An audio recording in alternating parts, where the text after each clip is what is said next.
Mix by AG recording studio. आप सुन रहे हैं एजी एंटरटेनमेंट की धमाकेदार प्रस्तुति।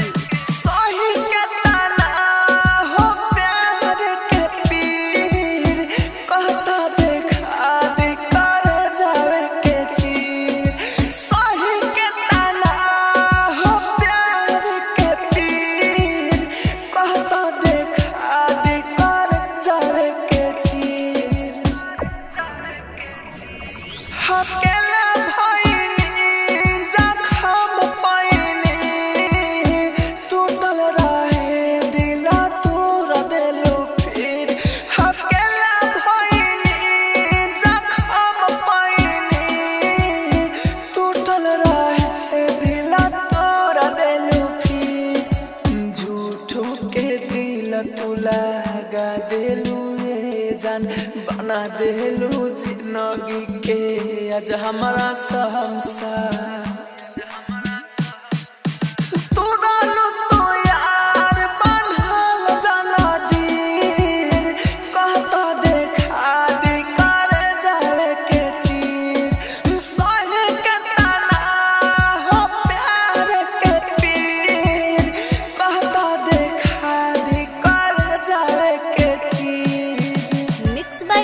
Recording studio.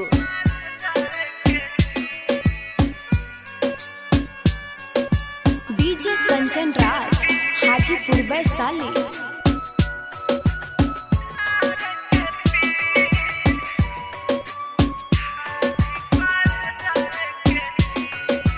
दूसरे के घरे जाई आइल बाटोलिया जहर के खाली का अब हम गोलिया।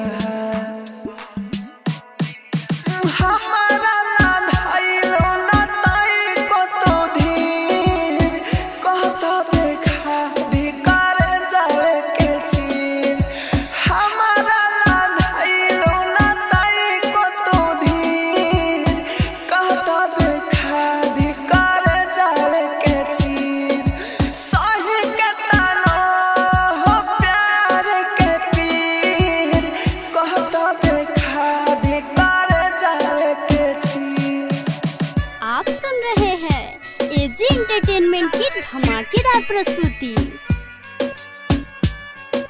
डीजे कंचन राज हाजीपुर वैशाली।